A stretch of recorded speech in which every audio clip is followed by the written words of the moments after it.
मैंने अपना वचन पूर्ण किया। तुम ये रेखा पार नहीं कर पाए, आज तुम किसी और कौरव का वध नहीं कर पाओगे। बोलो ना सही, मैं तुम्हारा वध कर दूंगा। उसका अवसर कभी और ढूंढना भी, क्योंकि सूर्यास्त हो चुका है।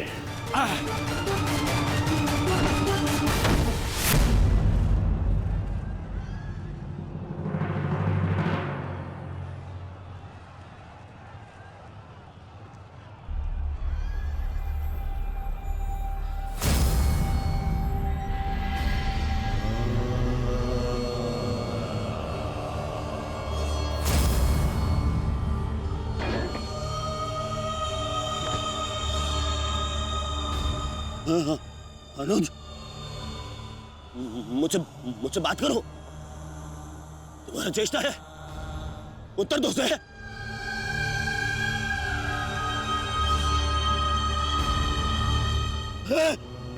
अनुज, अनुज उत्तर दो। ये क्या हो गया? तुम सबने कभी अपने देश की बात का उल्लंघन नहीं किया, तो आज ये उदंडता क्यों? उठो, उत्तर दो। उठो।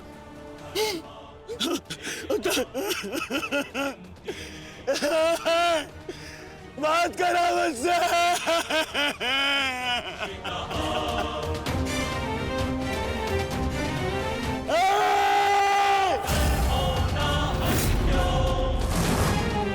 क्या क्या भीम, ये क्या किया तुमने? केवल कहने को ज्येष्ठ भ्राता था मैं पिता से अधिक इन्होंने मुझे सम्मान दिया है। ये चाहते थे कि अपने कंधे पर उठाकर मुझे सम्राट के सिंहासन तक लेके जाएंगे। बस तुमने मुझे विवश कर दिया। मैं इनकी अर्थी को कंधा दूं।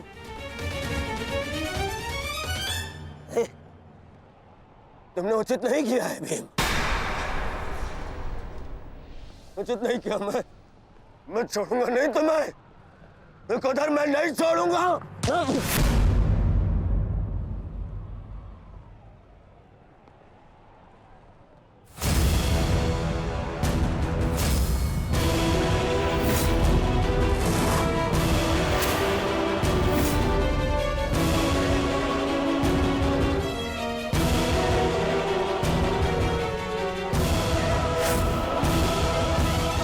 शांति युवराज, युद्ध के नियम के अनुसार आज का युद्ध संपन्न हुआ और इस समय प्रहार करना वर्जित है। पर प्रतिकार करना नहीं आता है। प्रतिकार नहीं।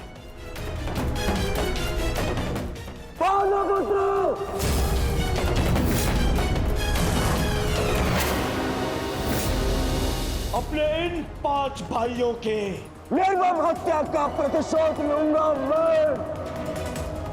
किसी एक को भी जीवित नहीं छोड़ूंगा मैं, ये मेरा वचन है।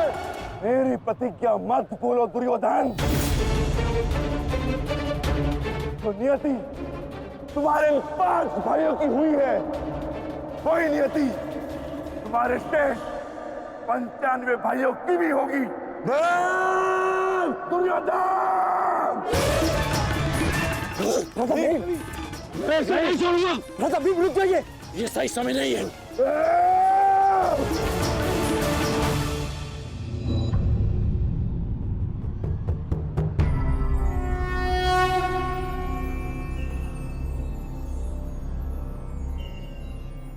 श्रेष्ठ यही होगा कि दोनों पक्ष अपने नियमों को स्मरण रखें। सूर्यास्त्र हो चुका है और उसके साथ ये युद्ध भी समाप्त हो चुका है।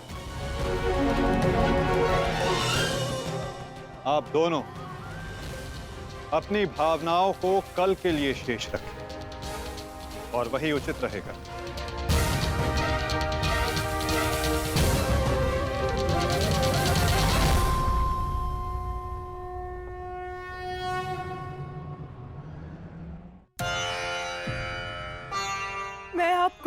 प्रतिज्ञा लौटा रही हूँ महादेव।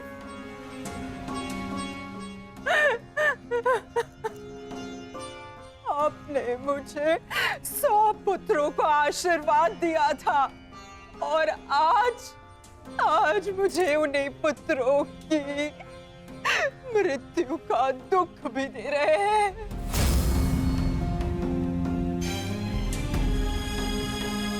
विलाप ना करो गांधारी।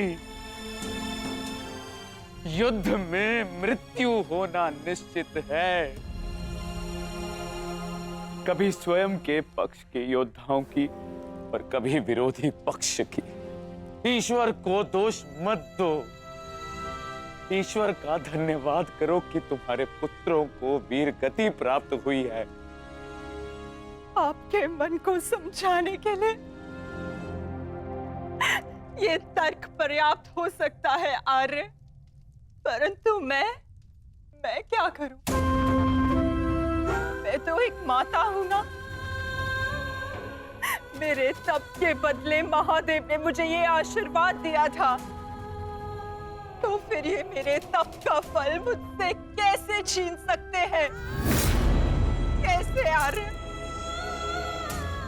पूछिए इनसे, इन्होंने ये अनर्थ क्यों होने दिया?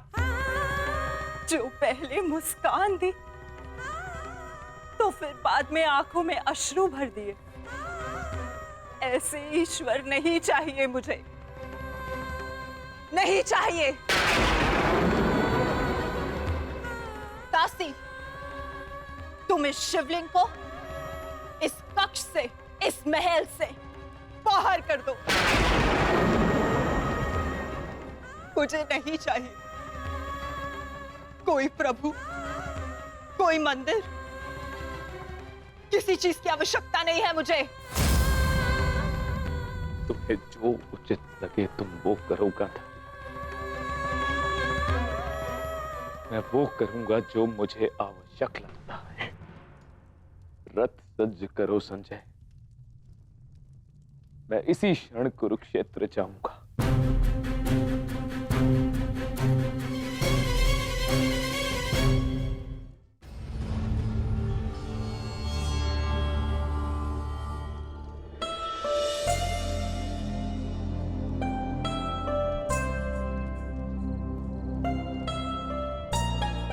पुत्र,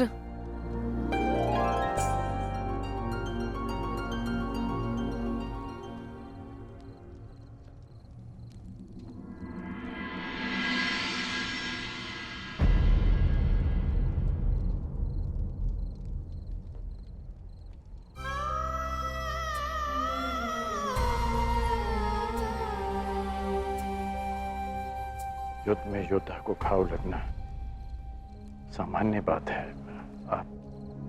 आप चिंतित मत होइए। मैं जो भी कर रही हूँ अपना कर्तव्य समझकर नहीं, बल्कि पश्चाताप समझकर कर रही हूँ। एक पुत्र को खोने का कष्ट, उसकी पीड़ा एक माता ही समझ सकती है। मैं भी एक माता हूं, परंतु दुर्भाग्य से इस अनर्थ को रोकने में सक्षम नहीं हूं। इसलिए लेप लगा रही हूं, अपने मन के घाव को थोड़ी शीतलता देने का प्रयास कर रही हूं।